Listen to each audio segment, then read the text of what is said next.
जीव, जगत और जगदीश।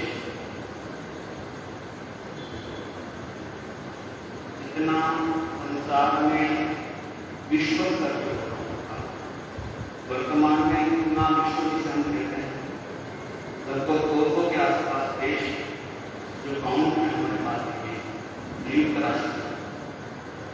जो विश्व हमें जानकारी है, उस विश्व में जितने भी धार्मिक मान्यता होगी, जितने भी धार्मिक क्रियाएं होंगी, जितने भी धर्म को मानने वाली प्राचीन से प्राचीन परंपरा अगर है, तो इन 3 शब्दों के आसपास सारे संसार में जितने भी दार्शनिक, उस दार्शनिक जगत में, उस धर्म जगत में या तो जीव की चर्चा होगी, या इस संसार को किसने बनाया, कब बना, ये जगत कैसे तैयार हुआ, ये जगत कैसे हुआ, ये विश्व कैसे बने, ये आकाश कैसे हैं, ये धरती कैसे हैं, कब बनी, क्या बनी, नहीं बनी, पहले से है, अब है, इसका पहले क्या था।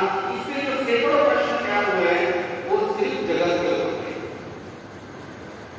या तो जो सोच रहा है, जो विचार कर रहा है, जो इन सब के ऊपर प्रश्न कर रहा है, ये सब चीजों के ऊपर जो बार बार चिंतन मनन कर रहा है, ऐसा वो कौन है? उसको जीव कहते तो कहते हैं। कोई आत्मा में नहीं कहता है, कोई किस रूप में कहता है। और इसी जीव के बारे में सैकड़ों हजारों अनगिनत प्रश्नों को लेकर चर्चा हुई है। तो जीव को लेकर प्रश्न संसार में हुई है। जीव के अलावा अगर कोई और चर्चा हुई है तो इस विश्व को, इस आकाश को, धरती को लेकर, जिसको हम जगत कहते हैं, जगत को लेकर। अब देखा जाए तो जीव और जगत के अलावा संसार में कुछ बचने को देखता नहीं। अगर हम अपने इन चरम चक्षुओं से, इन आंखों से अगर देखते हैं और हम अपने इस वर्तमान समय में अगर महसूस करते हैं तो सिर्फ कोई तो है, कुछ तो हो रहा है, हलना है, चलना है, बैठना है, उठ रहा है, कोई तो कुछ ऐसा हो रहा है शरीर में जिसको लोग जीव कहते हैं, जिसको संसार में आत्मा कहते हैं, जो कुछ मूवमेंट करता है, सुख दुख को महसूस करता है। वो और जगह में नहीं है, लेकिन कहीं तो कुछ है ऐसा जो कुछ मूवमेंट हो रही है, जिसको संसार में जीव कहते हैं। और बाकी जो है वो जितना अजीब है वो सारा जगत है। आप किसी भी दर्शन को देखिए, सभी दर्शनों की चर्चा जीव से प्रारंभ होती है, जगत के बारे में चर्चा करती है और अंत में जाकर के जीव जो जन्म मरण करता है, उसकी जो जन्म मरण की जो पूर्णता होती है वो कहाँ होती है? जगदीश में जाती है। जगदीश, जगदीश की जगह है। जगदीश का मतलब इस जगत का जो ईश है, ईश का मतलब जो ईश्वर है, परमात्मा है, भगवान है, इसको ही एक दर्शन सिद्ध कर दिया। मतलब कहने का इस संसार में अगर अधिक से अधिक अगर कोई चर्चा होगी तो 3 शब्दों की चर्चा होगी। या तो जीव की होगी, या तो जगत की होगी, या तो ईश्वर की होगी। जैन दर्शन भी इन्हीं 3 चीजों को लेकर के चर्चा करता है, जीव और अजीव। जीव है जो एकमात्र ऐसा है कि जो स्वयं मूवमेंट करता है, जो सुख दुख को महसूस कर सकता है और उस सुख दुख को जान करके, समझ करके उससे मुक्त होने की प्रक्रिया में आगे बढ़ सकता है। और इसी को ही हम जैन दर्शन में क्या कहते हैं कि जो जीव स्वयं पुरुषार्थ करके, इस संसार को समझ करके, इन चीजों को जान करके, अगर जीव ही एकमात्र ऐसा है जो इस संसार की वस्तु स्थितियों को जान करके क्या बन सकता है? जगदीश बन सकता है, और कोई नहीं बन सकता। और इन सब बातों को जो समझता है वही व्यक्ति, वही जीव क्या कर सकता है? इसमें थोड़ा सा विकास कर सकता है। इसीलिए भगवान ने कहा है कि जीव को जीवत्व के बारे में पहले जानना बहुत जरूरी है। जीव को अपने स्वयं के बारे में जानना बहुत जरूरी है। और जो स्वयं के बारे में जानेगा, जो स्वयं के तत्व के बारे में जानेगा, जो स्वयं के मूल्य के बारे में जानेगा, उस मूल्य का क्या कर सकता है? वो अधिक से अधिक उपयोग कर सकता है। इसीलिए 9 तत्वों में जीव तत्व को प्रथम स्थान दिया गया है कि जीव का इतना मूल्य है, इतना महत्व है कि संसार की सारी चीजें एक तरफ है और जीव एक तरफ है। क्योंकि जीव ही एकमात्र ऐसा है कि जो स्वयं अपने आप को इन समस्त बंधनों से मुक्त कर सकता है। इसलिए कहा गया है कि जीव के बारे में जो जानता है वो जीव को मुक्त करने के लिए प्रयास भी करता है। इसलिए भगवान ने जीव को लेकर के ही सारी चर्चा की है और जितनी साधनाएं बताई हैं वो जीव के लिए ही बताई है, अजीव साधना करने वाला नहीं होता है। और इसीलिए श्रावक धर्म को लेकर के और श्रमण धर्म को लेकर के भगवान ने जो अपने संदेश दिया है, जो व्याख्या की है, जो उन्हें परोपना की है, भगवान ने जो संदेश दिया है, जो सूत्र दिए हैं, वो सिर्फ जीव जगत की अपेक्षा से दिए हैं कि जीव ही एकमात्र ऐसा है जिसके पास वो क्षमता है, जिसके पास वो बल है, जिसके पास वो ताकत है, जो अपनी स्वयं के बुद्धि से, अपने ज्ञान से इस संसार से अपने आप को क्या बना सकता है? जगदीश बना सकता है। वो अपने आप को मुक्त कर सकता है। और उसी मुक्त होने के लिए कल हमने एक सूत्रों के बारे में चर्चा की थी, याद है क्या? कल किस बारे में चर्चा की थी? भूल गए? रात गई बात गई, है ना?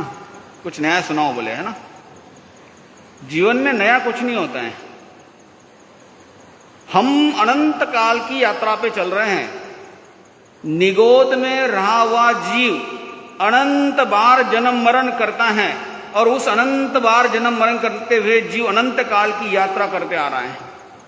अनंत बार जीव मनुष्य बन चुका है और उस मनुष्य के अनेक प्रकार की चीजों को जान चुका है। कल हम देख रहे थे कि 3 मनोरथ एक श्रावक के लिए कितने महत्वपूर्ण है। कल मैंने गलती से समवायिक सूत्र बोला था, स्थानांग सूत्र की अपेक्षा से है। तो स्थानांग सूत्र में इसका वर्णन दिया गया है कि 3 मनोरथ एक श्रावक के लिए कितने महत्वपूर्ण हो सकते हैं। आप सामान्य रूप में कुछ भी न करते हुए, बहुत अधिक आराधना नहीं, बहुत अधिक तपस्या नहीं, बहुत अधिक कोई विशेष साधना नहीं, घंटों तक सामायिक नहीं करना, बहुत देर तक आप पौषध आराधना नहीं करनी, आपको सिर्फ थोड़ी थोड़ी छोटी छोटी बातें करनी है। एक श्रावक आज अगर कोई व्रत नहीं भी अंगीकार कर सकता है तो कम से कम उसने 3 मनोरथ का चिंतन करना चाहिए। पहला मनोरथ कौन सा है? वो दिन मेरा धन्य होगा जिस दिन मैं अपने ये आरंभ परिग्रह को मैं क्या करूंगा? कम करूंगा।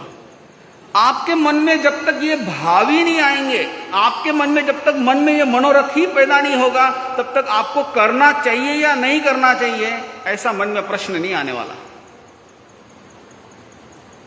और जब तक ये विचार नहीं आएंगे कि मुझे व्रत लेने चाहिए या नहीं लेने चाहिए, तब तक आपके मन में व्रत होते क्या है, इसको जानना चाहिए नहीं जानना चाहिए, मर्यादा का कितना बड़ा महत्व होता है, मर्यादा कितने अनुकूल होती है। आप देखिए 5 अनुव्रतों के बारे में पिछले लगभग 1 महीने से हमारी चर्चा चल रही है। श्रावक जीवन में अनुव्रतों का कितना महत्व है, कितना बड़ा महत्व है कि एक छोटे से छोटा व्रत लेने वाला भी देवलोक में जाता है। और देवलोक में जाने वाला जीव आने वाले समय में श्रावक जीवन में इतने कर्मों को क्षय कर देता है, अपने घर को संभालते हुए, परिवार को देखते हुए, व्यापार को देखते हुए, अनेक प्रकार के सामाजिक क्रियाएं करते हुए भी अपने आप को व्रतों में ला करने वाला जीव एक समय में इतने कर्मों को क्षय कर देता है कि देवलोक में जाकर के अगले भव में महाविदेह क्षेत्र में जन्म लेगा और वहां से सिद्ध बुद्ध मुक्त हो सकता है। मर्यादा बहुत महत्वपूर्ण होती है। और इन्हीं 5 महाव्रत के बाद 3 गुणव्रत और 4 शिक्षा व्रतों की चर्चा की गई है। 5 महाव्रत अहिंसा, सत्य, अचौर्य, अब्रह्म और अपरिग्रह। इन 5 अनुव्रतों के बारे में चर्चा होने के बाद ऐसा लगता है इससे अधिक चर्चा करने की कोई आवश्यकता थी ही नहीं। जब 5 इतनी मूल्यवान बातें बता दी है, 5 महत्वपूर्ण बातें बता दी है, और महाव्रत भी 5 ही हैं, इससे अधिक कोई व्रत महत्वपूर्ण नहीं है, तो और अधिक बताने की आवश्यकता क्या? देखिए, इसके बाद 3 गुणव्रत कह के बताया गया है। 3 गुणव्रत में क्या क्या आता है? एक दिशा परिमाण व्रत, उपभोग परिभोग परिमाण व्रत और अनर्थ दंड करके, ये 3 अनुव्रत ऐसे हैं जिसको अगर आप समझोगे, जानोगे, तो आपको पूरी तरह से समझ में आ जाएगा कि ये कितने महत्वपूर्ण हैं। लोक में तो यही बताया जाता है, यही समझा जाता है कि 5 अनुव्रत बहुत महत्वपूर्ण है। जिस तरीके से एक गृहस्थ, एक व्यापारी बहुत मेहनत करके, बहुत परिश्रम करके धन को कमाता है, धन को कमा करके वो क्या करता है? धन कमा करके आने के बाद वो कहाँ रखता है? ऐसे ला करके टेबल पर रख देता है, बाहर खुले में रख देता है? दिन भर मेहनत करता है, शाम को जब अगर उसके हाथ में पैसा आता है, या तो उसको बैंक में रखता है या तो किस में रखता है? तिजोरी में सुरक्षित रखता है। ये 5 महाव्रत भी उस मूल्यवान वस्तु के समान है। अब इस मूल्यवान वस्तु को सार संभाल करना भी बहुत जरूरी होता है। जिस प्रकार से एक मकान बनाया जाता है, उस मकान की दीवारें जितनी मजबूत होगी, उसके अंदर की क्या होगी वस्तु किसी सुरक्षित होगी। जैसे किला कितना भी मजबूत हो, लेकिन किले की जो दीवार है वो दीवार कैसी होनी चाहिए? उससे अधिक मजबूत होनी चाहिए। जैसे सोना होता है, सोना तो धातु है, लेकिन धातु के ऊपर की जो चमक है, वो चमक बड़ी महत्वपूर्ण होती है। वो चमक बताती है कि ये सोने का मूल्य कितना है। ठीक इसी तरीके से अनुव्रत जितने महत्वपूर्ण हैं, उन अनुव्रतों की जो चमक है वो गुणव्रत है। अनुव्रतों का जो मूल्य बढ़ाता है वो गुणव्रत बढ़ाता है। अनुव्रत को जो सुरक्षित करता है वो गुणव्रत करता है। अनुव्रत को जो श्रेष्ठ बनाता है वो गुणव्रत बनाता है। क्योंकि आपको कोई वस्तु मिलना, ये आपने मेहनत की, लेकिन उस वस्तु को संभाल के रखना, उस वस्तु को व्यवस्थित करके रखना, उस वस्तु को और अच्छे से संभाल कर रखने की जो आसपास की व्यवस्था है, वो सुरक्षा है। वो सुरक्षा जितनी महत्वपूर्ण है, वैसे ही अनुव्रतों के लिए सुरक्षित होना, उसके लिए गुणव्रत बहुत महत्वपूर्ण होते हैं। बहुत लंबे समय से मैं देख रहा हूं, कई लोगों से हम चर्चा करते हैं, पूछते हैं, बात करते हैं। बहुत से भाई बहन वर्षों से अनुव्रतों को जानते तो हैं, सुनते तो हैं, लेकिन अनुव्रत को 5 अनुव्रत के बाद और अनुव्रत मूल्यवान होते हैं या नहीं है, इसका ध्यान ही नहीं उनको। छठा है दिशा परिमाण व्रत। कई लोगों को लगता है क्या है इसमें, उत्तर दिशा, पूर्व दिशा, दक्षिण दिशा और पश्चिम दिशा, इन चारों दिशाएं, ऊर्ध्व दिशा, ऊपर की दिशा और नीचे जमीन के अंदर की दिशाएं, इन 6 दिशाएं, 4 दिशाएं होती है अलग अलग प्रकार की, ऐसी 10 प्रकार की दिशाएं होती है। इन दिशाओं का क्या परिमाण करना चाहिए, इसकी क्या मर्यादा करनी चाहिए? सामान्य व्यक्ति कैसा सोचता है? सामान्य ही सोचता है। सामान्य व्यक्ति सिर्फ सामान्य सोचता है। कोई विशेष हो तो वो विशेष सोचता है। कोई बिजनेसमैन हो, सामान्य बारे में जानता हो तो वो सामान्य देखता है। लेकिन कोई बिजनेस का जानकार व्यक्ति हो तो वो दूर दृष्टि से जान करके समझता है कि इसका मूल्य कितना होता है।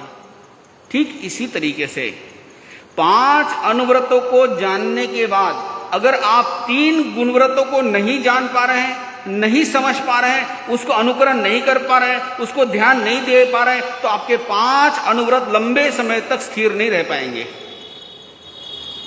आप बड़े हैरान हो जाओगे सुन करके, ऐसे कैसे हो सकता है? देखिए, एक छोटा सा उदाहरण लेते हैं हम। ज्ञाता धर्म कथा में एक घटना आती है।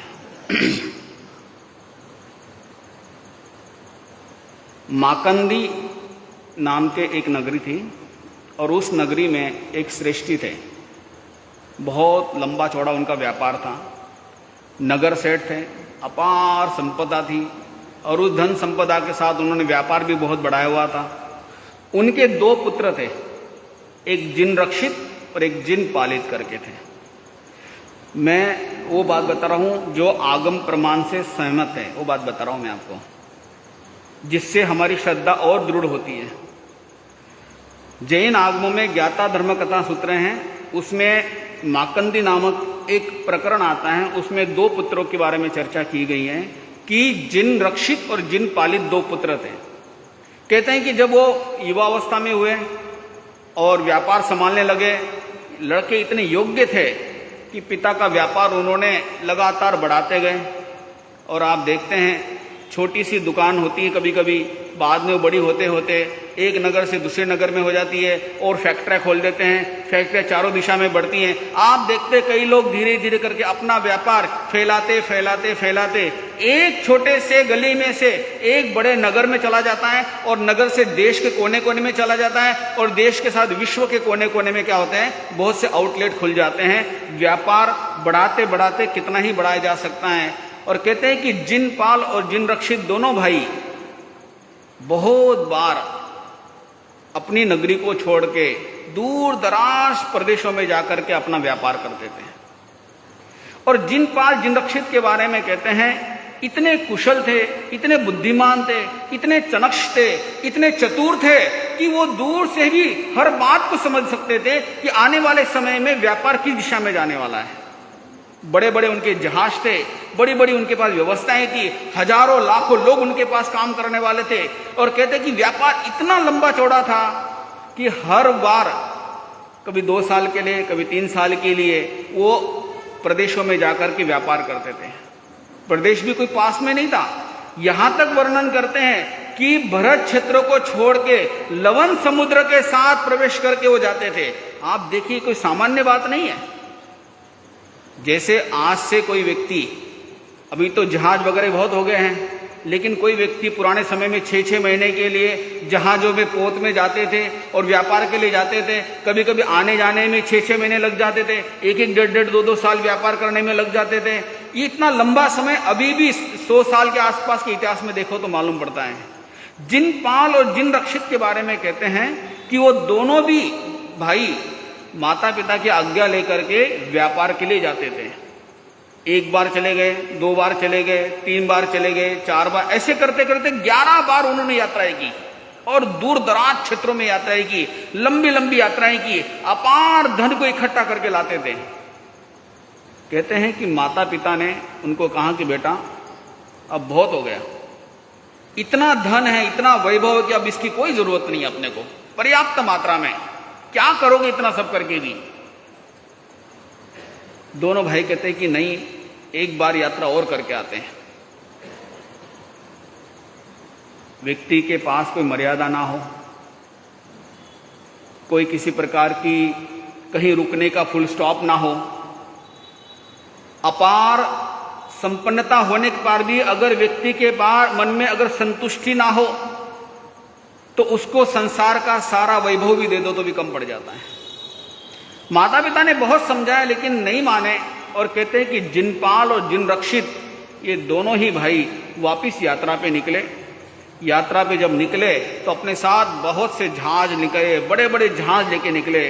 और वर्णन करते कथाकार वो भरत क्षेत्र से निकल करके लवण समुद्र में से निकलते हुए वर्णन करते हैं कि वो वहां से होते हुए जब वो निकल रहे थे तो लवण समुद्र के अंदर एक बड़ी सी लहर आई और उस लहर के टकराने की वजह से उनके जहाज के टुकड़े टुकड़े हो गए।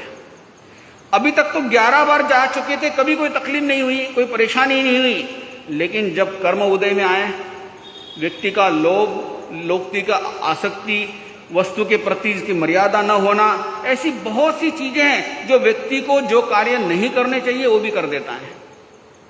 लवण समुद्र में से जब वो निकल रहे थे बड़ी सी लहर आई और उस लहर से क्या कहते हैं वो जहाज तितर बितर हुआ। बड़ी मुश्किल से दोनों भाई एक लकड़ी के सहारे से धीरे धीरे करते हुए किनारे पे आके रुक गए। एक छोटा सा आइलैंड था, एक छोटा सा द्वीप था, उसका नाम था रत्नद्वीप। और उस रत्नद्वीप पे वहां की एक देवी वहां रहती थी। कहते उस देवी बड़ी खूंखार थी। मैं बहुत संक्षिप्त में आपको बता रहा हूं। कहते देवी ने देखा अवधि ज्ञान से कि उसको ही दो व्यक्ति यहां पे आए हुए हैं। उन दोनों के पास में पहुंची और उसे कहते हैं कि आप मेरे साथ यहां रहो, इस संसार के जो भोग है मेरे साथ भोगो, तो मैं तुम्हें माफ कर सकती हूं, अन्यथा तो मैं तुम्हें टुकड़े टुकड़े कर दूंगी। कथाकार कहते हैं कि लंबे समय तक वहां पे रहें, रास्ता था नहीं, जाएं किधर ये पता नहीं था। ऐसे करते करते समय बीत रहा है और वर्णन करते हैं कि एक बार इंद्र ने कहा उस देवी को कि ये जो आसपास, क्योंकि जितनी देवियां रहती हैं, देव रहते हैं, हर एक का कोई ना कोई क्या होता है, कार्य बटा हुआ रहता है, कार्य की जिम्मेदारी होती है। और कहते हैं कि जिन पार और जिन रक्षित अपने जीवन के ऐसे क्षण में वहां पे खड़े हैं, वो विचार करते हैं कहां आके उलझ गए। माता पिता ने कहा था कि मत जाओ, 11 बार यात्रा हो चुकी है, 12वीं बार यात्रा तुम्हारी ऐसी स्थिति में है, तुम करोगे क्या? इतना सब कुछ होके भी परिस्थितियां इतनी हैं, सब अनुकूल है, लेकिन हमारे मन का लोभ, हमारे मन की आसक्ति, हमारे मन की इच्छा है, हम कहीं रुके नहीं। इस कारण से आज ऐसी स्थिति में आकर के हम लोग क्या हो गए, फंस गए हैं। अब वो रत्न द्वीप में आकर के उस रानी के उस यक्षिणी के महल में बैठे हैं। वहां पर वो विचार कर रहे हैं, जैसी अगर वो बोलेगी उतना करना पड़ेगा अब अपने को, और अगर उसकी बात नहीं मानी तो वो हमें क्या कर देगी, मार देगी। अब वो विचार कर रहे हैं कि हम इससे बाहर कैसे निकले। अब वो बाहर कैसे निकलेंगे ये हम आने वाले समय पे देखेंगे। आज इतना ही। ओम शांति।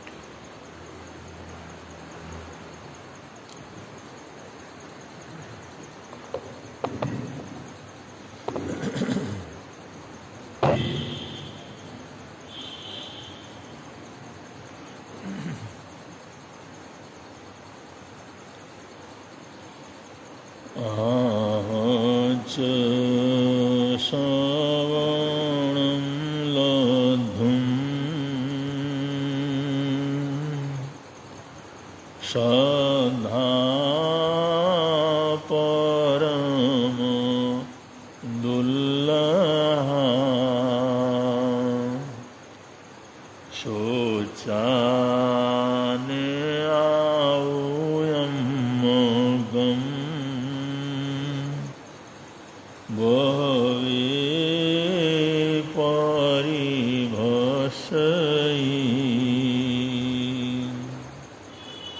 सूयं च लब्धो श्रद्धं च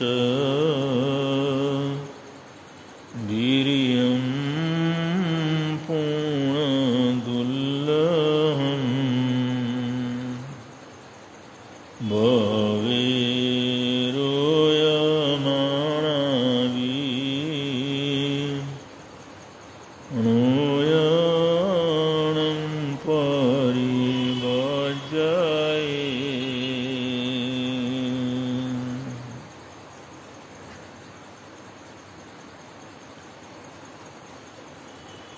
शास्त्रकार कहते हैं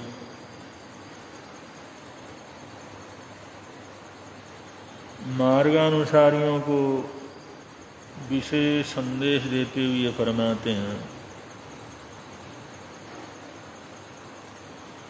देशाचार समयज्ञ।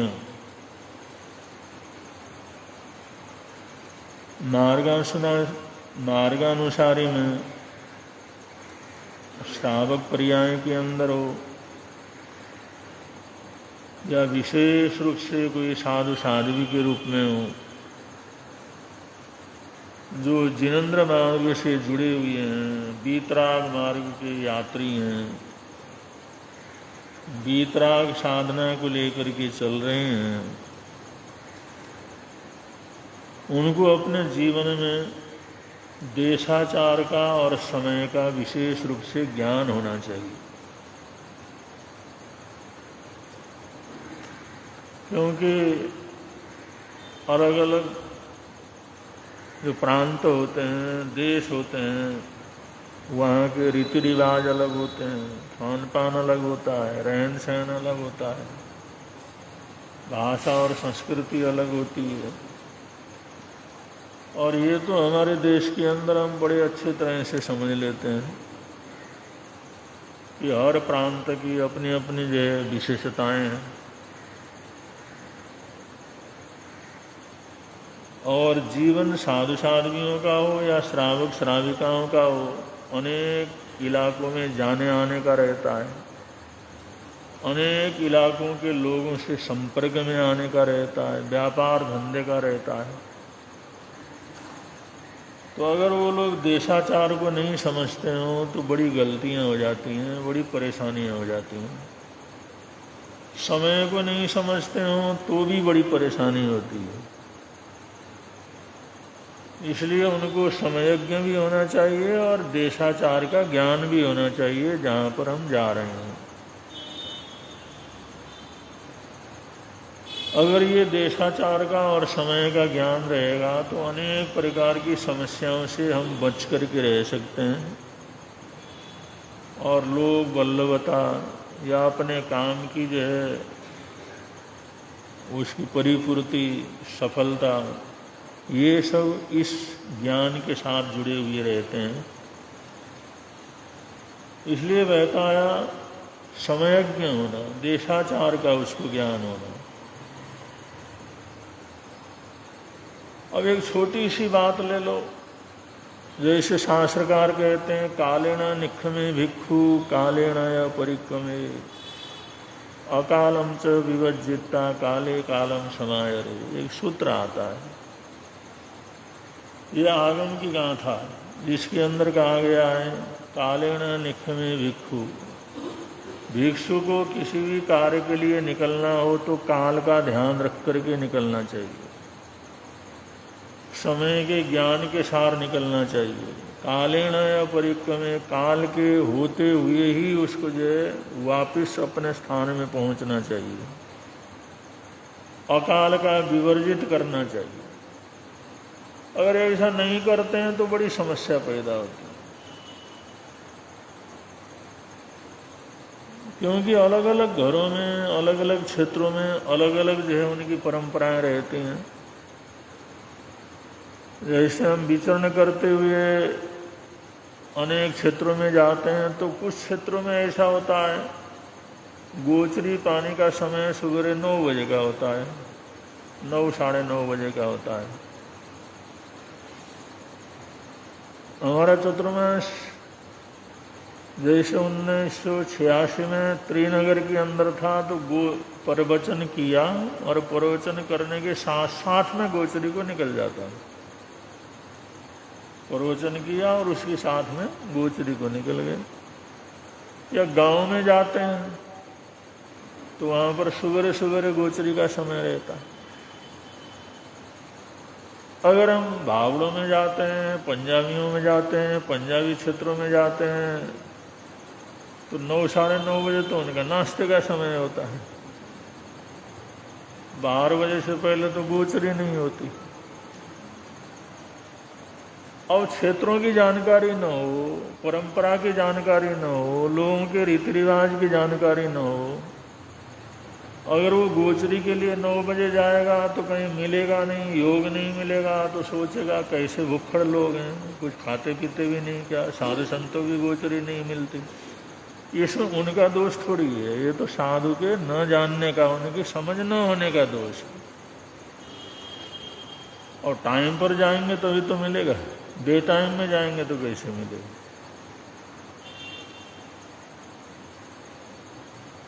तो मारवाड़ियों का कुछ अलग ही रहता है, पंजाबियों का कुछ अलग रहता है, अग्रवाल परिवारों का कुछ अलग रहता है, गांव और शहरों का जो समय है वो अलग रहता है। तो वो सारे समय का ज्ञान होना।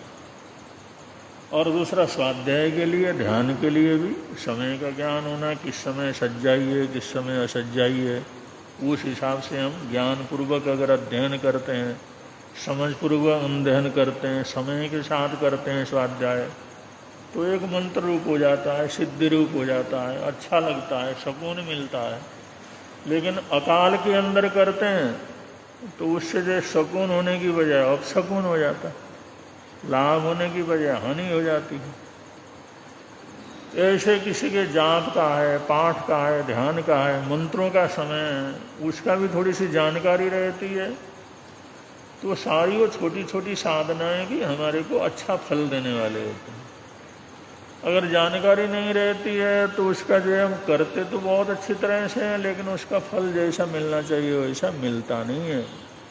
इसलिए शास्त्रकार मूल पाठ के अंदर कहते हैं अकालम च विवज्जिता काले कालम समायारे। अकाल को छोड़ करके काल के अनुसार ही काम करो, चाहे गोचरी का हो, चाहे बिहार जंगल वगैरह का हो, चाहे स्वाध्याय ध्यान का हो, चाहे जाप पाठ का हो, कोई भी काम हो तो समय के अनुसार साधु संतों को करना चाहिए। और श्रावक श्राविकाओं के लिए भी ऐसे ही है, वो भी जाते आते रहते हैं, अनेक क्षेत्रों में जाते हैं, व्यापार धंधे के लिए जाते हैं, तो कम से कम अगले क्षेत्रों की जानकारी उनको होना चाहिए। अगर जानकारी रहेगी तो बहुत कुछ अच्छा जो है जीवन के अंदर कर सकते हैं।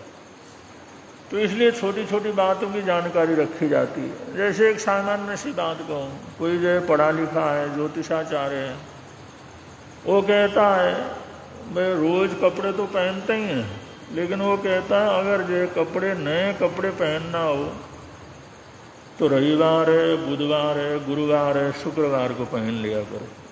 अब वो कहते हैं इन 4 बारों में अगर जो नए वस्त्र को धारण करता है, नया वस्त्र शुरू करता है, तो वस्त्र भी उसको सुकून देते हैं, लाभ देते हैं। अब ये इतने झंझटों के अंदर हम रहते हैं, छोटी छोटी बातों की तरफ ध्यान नहीं देते, और किससे क्या फल हुआ, किससे क्या नुकसान हुआ ये भी पता नहीं लगता।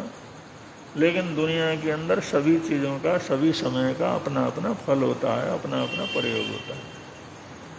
अगर कोई भी व्यक्ति अगर नया कपड़ा जो है शुरू करता है, नया कपड़ा धारण करता है, तो ज्योतिष शास्त्र ये कहता है उनको रविवार के दिन, बुधवार के दिन, गुरुवार के दिन और शुक्रवार के दिन अगर वो पहने। अब ये थोड़ा सा ध्यान रखता है ना आदमी, आज हमने नया कपड़ा पहनना है, किस बार को पहनना है, तो थोड़ा सा ये भी रखता है, प्रभु परमात्मा का नाम लेता है, अपने इष्ट देव का नाम लेता है, कुछ न कुछ परमात्मा से जुड़ता है। अगर उसको ये ध्यान ही न हो तो उसमें जो परमात्मा से जुड़ने का, इष्ट देव से जुड़ने का भी मौका उसको नहीं लगता। एक चीज़ से जुड़ते हैं तो दूसरी चीज़ से भी जुड़ते हैं।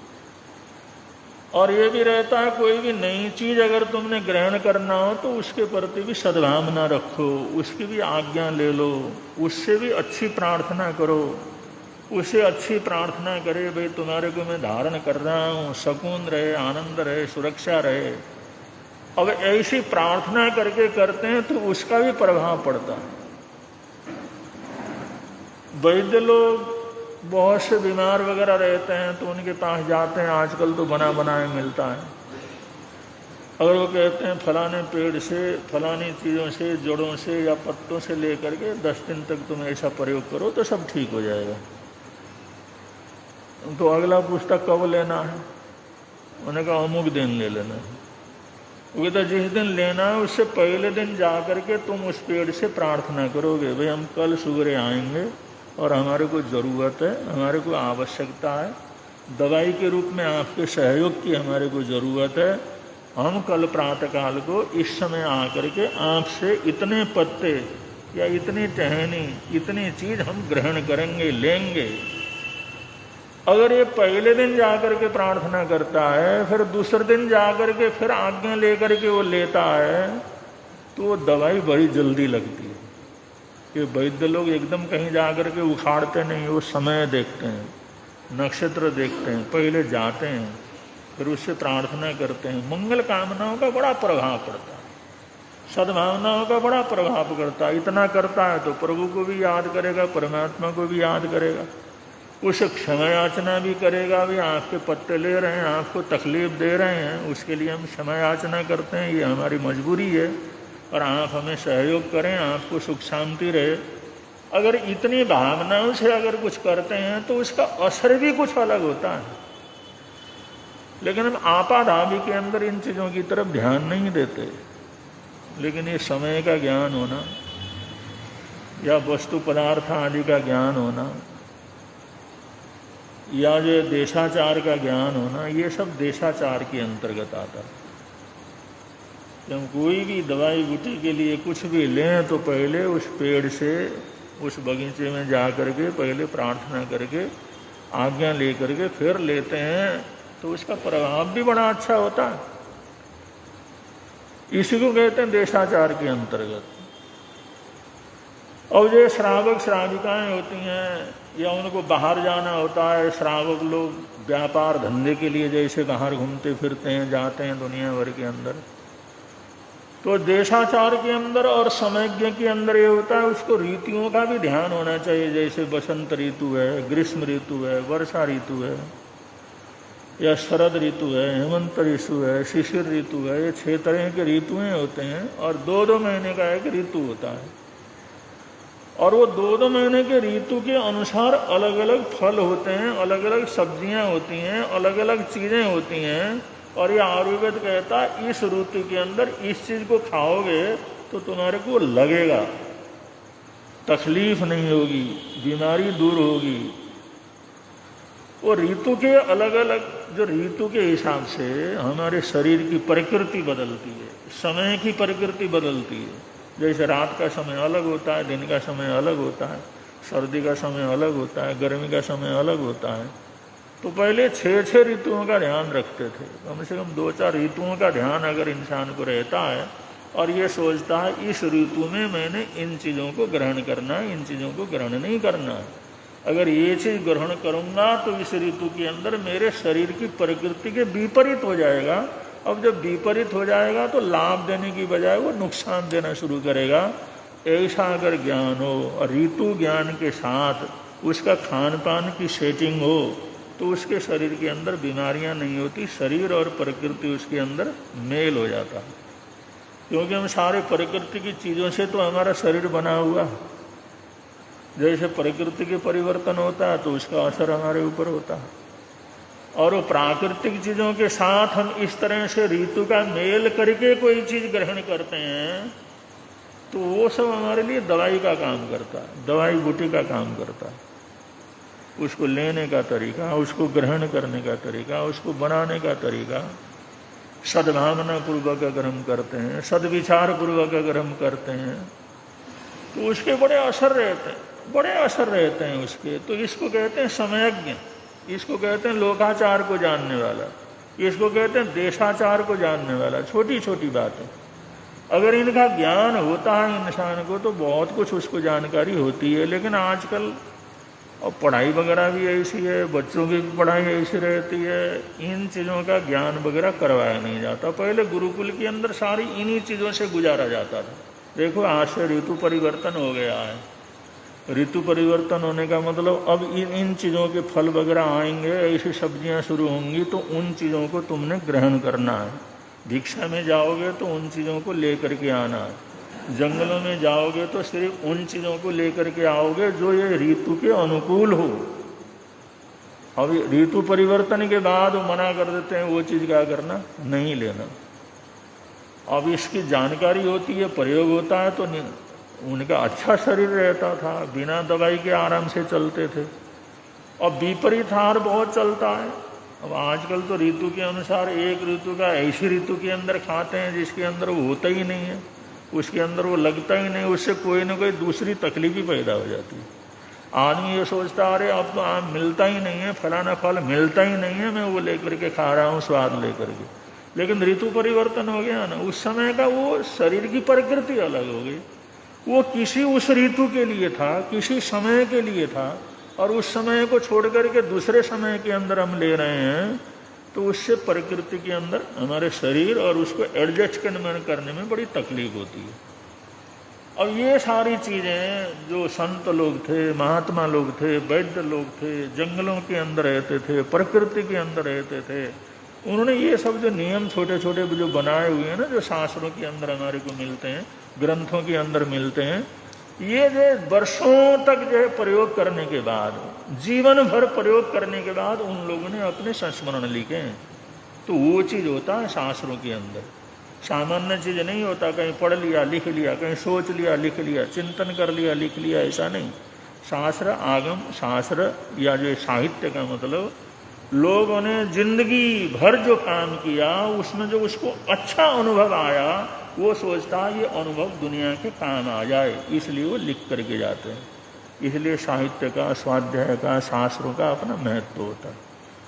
और छोटी छोटी बातों के ऊपर ध्यान रखते हैं तो होता है, ध्यान ही नहीं रखते हैं तो उसमें तो चलता रहता है, गाड़ी तो चलती रहती है, ऐसा तो कोई गाड़ी रुकती नहीं है।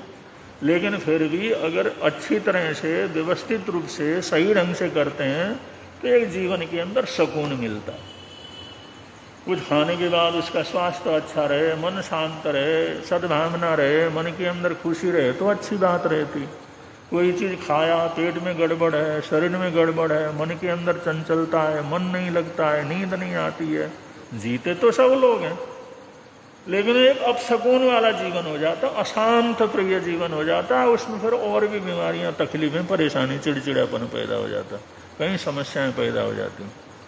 और आप लोग रोज लेन देन का काम चलता है, चाहे घर वाले हैं, परिवार वाले हैं, रोज कुछ न कुछ पैसा देना लेना, पैसा देना लेना, ये सब चलता। और जो इसको समझने वाले जो लोग हैं वो कहते हैं जैसे तुम जो किसी को पैसे देते हो 1000, 2000, 4000, 5000, छोटे छोटे, अब बहुत बड़ी रकम देना वाला बात अलग है, लाखों लाखों करोड़ों का जो है देन लेन करना हो तो बात अलग है। लेकिन अगर ये छोटी छोटी बातों में रोजमर्रे के तुम देते लेते हो, और जैसे बहुत से लोग होते हैं जैसे सब्जी वगैरह ले ली, दूध वगैरह ले लिया, दूसरी चीज़ ले ली, नोट की जो गड्डी जेब में निकाली और फटफट गिना और खटाक से उसके सामने क्या कर दिया। अब यही जो है ये अर्थशास्त्री, जो आध्यात्मिक अर्थशास्त्री हैं, वो लोग कहते हैं कि किसी को देना हो तो पैसे नोट गिनो, गिन करके ले लो और उसको मोड़ लो, उसको मोड़ लो, जैसे 1 रुपया, 2 रुपया, 10 रुपया, 1000 जो भी करना है। अब प्राय करके होता है जैसे गिने ले, जैसे गिने ले भाई, ऐसे देते हैं ना करे मन करे। वरना बहुत से लोगों को आप देखेंगे ऐसे नहीं देते। बहुत से लोग थोड़ा सा समझदारी रखने वाले लोग होते हैं, ऐसे नहीं देते, गिना और फट उसको पकड़ा दिया, ऐसा नहीं करते। वैसे गिनते हैं, फिर उसको मोड़ते हैं, और उसका खुला अपनी तरफ रख करके वो जो मोड़ा हुआ बंद है उसकी तरफ करके उसको देते हैं। अब बात तो बहुत छोटी,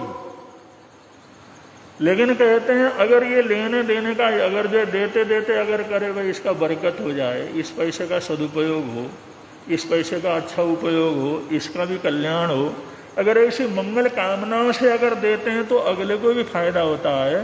और वो खुलापन अपनी तरफ रख करके अगर देते हैं तो पैसे की अपने घर में कमी नहीं रहती, पैसे का आकर्षण बना रहता, उस घर के अंदर अभाव नहीं रहता, कहीं ना कहीं उसको मिल जाता। छोटी सी बात।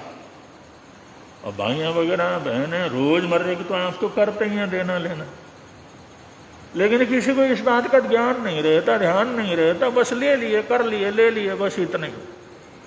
वरना इसमें क्या देर लगता है भाई, उसको देना है तो हमने जो शांति से पैसे निकाले, उसको मोड़ लिया और उसका खुला अपने हिसाब से ले लिया, और उसका बंद हिस्सा है पीछा मोड़ा हुआ उसकी तरफ करके देते हैं, और उसमें मंगल कामनाएं करते हुए देते हैं, अगले का भला हो, पैसे का सदुपयोग हो, बरकत हो, ऐसी भावना। अगर दूसरे के लिए हम बरकत सोचते हैं तो पैसे का आकर्षण अपने साथ बना रहता, और खुला मुंह अपनी तरफ दे करके चलते हैं तो पैसे का आकर्षण बना रहता, वह आता भी उसी तरह से फिर हमारे पास। तो बात तो बहुत छोटी है, लेकिन बहुत से लोगों को आप देखेंगे, बहुत से लोगों को जो समझदार होंगे, अच्छे समझदार होंगे, पढ़े लिखे होंगे, थोड़ा अच्छे संपर्क में रहने वाले होते हैं, उनको देने लेने का तौर तरीका भी अलग हो जाता है। और इन्हीं तौर तरीके से लोग क्या करते हैं, पहचानते हैं इंसान को। पहले लड़की देखने के लिए जाते थे, लड़का देखने के लिए जाते थे, तो ये छोटी छोटी बातों को तो ही देखते थे। उस समय बहुत ज़्यादा पूछताछ थोड़ी होता था। उनका बेटा ये गिलास दे दो पानी का, वो उसी से हिसाब लगा देते थे, अगला चलता कैसा है, उसको उठाता कैसा है और उसको देता कैसा है।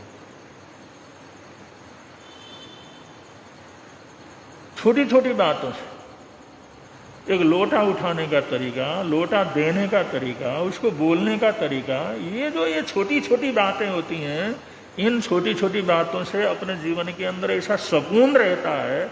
जिस घर के अंदर ये छोटे छोटे समयज्ञ या छोटे छोटे जो देशाचार इनका पालन किया जाता है, तो उस घर के अंदर अशांति नहीं रहती, सद्भावना रहती है, सद्विचार रहते हैं। कोई ऐसी कोई बात हो भी जाती है तो क्षमा भाव मन के अंदर रहता है। तो ये छोटी छोटी बातें होती हैं। भाई इंसान उठता कैसे, बैठता कैसे, चलता कैसे, देता कैसे, लेता कैसे, ये छोटी छोटी बातें। तो लोग बड़े बुजुर्ग जब जाते थे तो देखते थे अगले का क्या हिसाब किताब। अब कौन देखता है इन चीज़ों की तरफ, इसलिए रोज अशांति रहती। आदमी पैसे को देखता है, दौलत को देखता है। अरे पैसे तो तुम्हारी पुण्यवानी रहेगी और पुण्यवान भागशाली लड़की हमारे घर के अंदर रहेगी या कोई भागशाली लड़का हमारे संपर्क में रहेगा तो धन दौलत तो आता ही रहेगा। लक्ष्मी कहाँ जाती है? लक्ष्मी ने तो हमारे पास ही तो आना, कहाँ जाएगी? 8 लोगों के पास ही आनी है। लेकिन जहाँ पर कुछ अच्छा होगा वहीं तो लक्ष्मी क्या करेगी? पहुँचेगी। जहाँ थोड़ी पुण्यवानी हो वहीं तो पहुँचेगी। जहाँ पर अच्छा भाव, सोच, सकून हो वहीं तो वो चली जाएगी। लक्ष्मी तो आने वाली। लेकिन सिर्फ लक्ष्मी को देखना, सिर्फ जो है पैसे को देखना, ये नहीं होता। इन चीज़ों को देखना होता। इसलिए घरों के अंदर शांति रहती थी। वैसे सुलक्षणा जो है लड़की आती थी या सुलक्षणा लड़के के साथ अगर लड़की की शादी होती थी तो उसका घर भी बस जाता था। उनको भी चिंता फिक्र नहीं रहती थी। अच्छे घर के अंदर बच्ची गई है, अब हमारे को कोई चिंता फिक्र नहीं है। लेकिन जो अगर बुरे घर के अंदर जहाँ पर ऐसे कुछ लक्षण हो न हो, समझदारी न हो, व्यवहार करने की कुशलता न हो, समयज्ञता न हो, तो ऐसे घर के अंदर जाते हैं तो अशांति होती है। अशांति होती है तो लड़की परेशान होती है। परेशान होती है तो कहते मैं इस घर के अंदर रहती ही नहीं है। तो फिर वो कर कराने के बाद भी समस्या का समाधान क्या करता? होता नहीं। तो इसलिए गृहस्थ जीवन सुचारू रूप से चले, गृहस्थ जीवन के अंदर कोई ऐसी समस्याएं पैदा न हो, तकलीफें पैदा न हो, इसके लिए शास्त्रकार ये मार्गानुसारी के अंदर ये बात कहते हैं कि श्रावक श्राविकाओं को समयज्ञ होना चाहिए। उनको जो देशाचार का ज्ञान होना चाहिए। लेन देन व्यवहार में कैसे करना, किस तरह से करना, इस प्रकार के भाव विचार ये जानकारी होनी चाहिए। ऐसी जानकारी लेकर के अगर हम लोग कुछ करते हैं तो उसके अंदर सुकून रहता है, अच्छा रहता है, सुंदरता रहती है, भाव अच्छे रहते हैं। अब बात बहुत छोटी छोटी होती हैं, लेकिन छोटी छोटी बातें हमारे को शांति भी देती हैं, अशांति भी देती हैं। तो शास्त्रकार यहाँ पर बहुत बड़ी बड़ी बातें करने के बावजूद भी ये छोटे छोटे बातों की तरफ भी क्या करते हैं? ध्यान देते हैं। एक जो लड़की की शादी हो गई और पहले तो अच्छा देख दाख करके किया था, आगे नुकसान इतना भयंकर लग गया और नुकसान लग गया, बेटी परेशान हो गई। तो माँ कहने लगी भाई परेशानी इतनी है, नुकसान ऐसा है, अपने पास प्रभु कृपा से सब है, उनको कुछ भेज दो, दे दो। अपने पति को समझाया भाई बेटी के लिए, बेटी के लिए नहीं करेंगे तो क्या तकलीफ में, इस समय दे देना चाहिए खुल करके।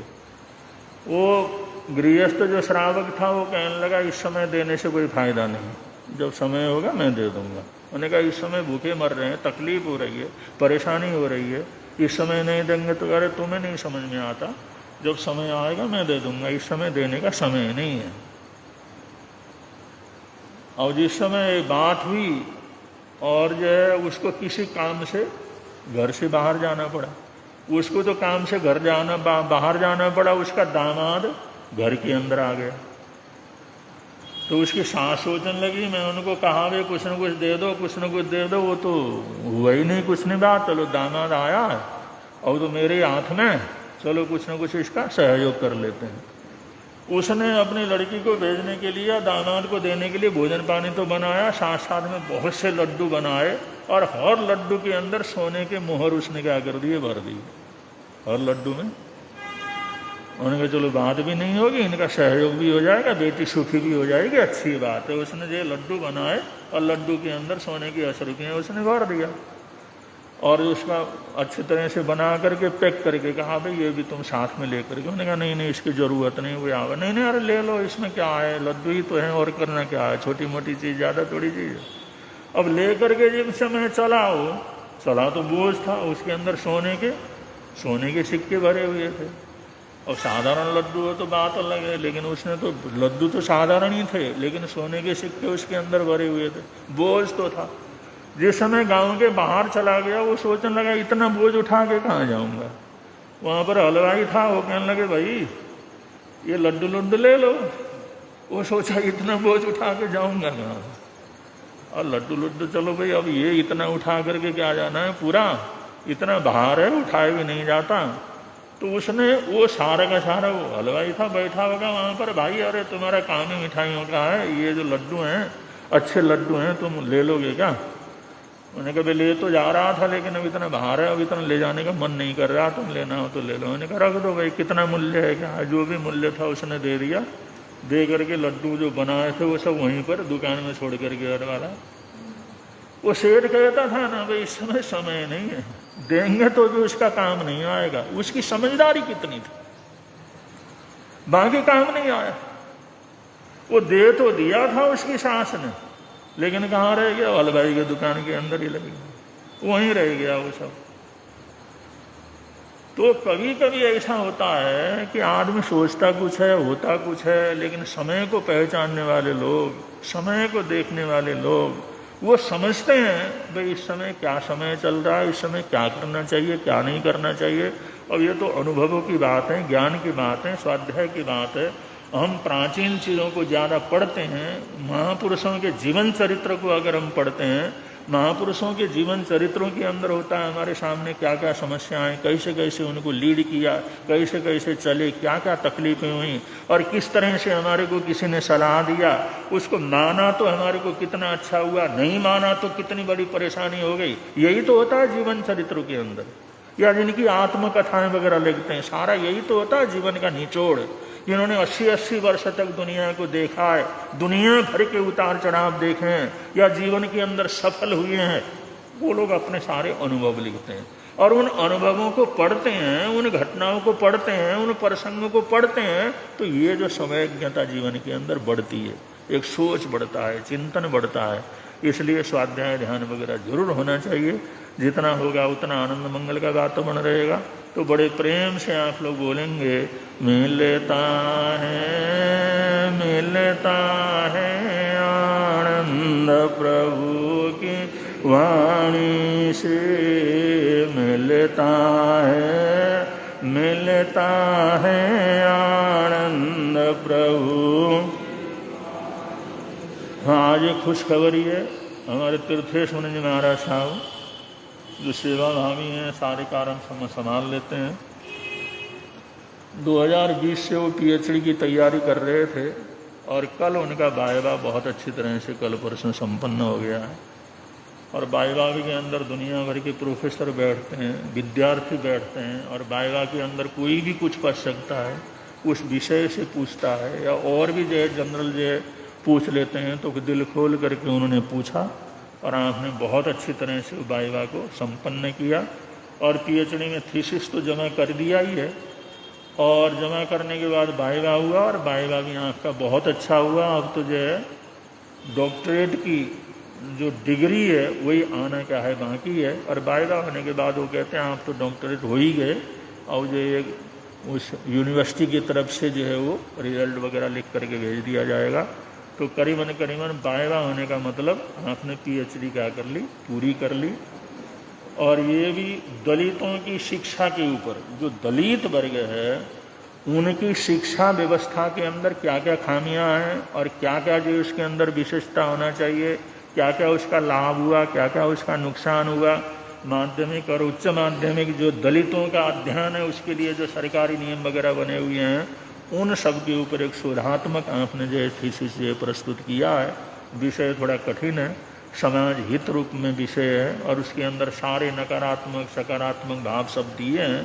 तो आपकी वाइवा क्या कर गई है, हो गई है। और रिजल्ट आने के बाद फिर आपका जो PhD तो हो ही गए, वाइवा होने के बाद हो ही गया। उसके लिए बहुत बहुत आपको मुनि जी को हम बधाई देते हैं, मंगल कामनाएँ देते हैं। छोटी उम्र के अंदर ही मेहनत करके सेवा करते हुए भी 4 साल से लगातार आप काम कर रहे थे। और ये 4 साल 20 में आपने शुरू किया था, 2020 में, अब जो है उनका PhD का कार्यक्रम संपन्न हुआ। अभी प्रबुद्ध मुनि महाराज साहब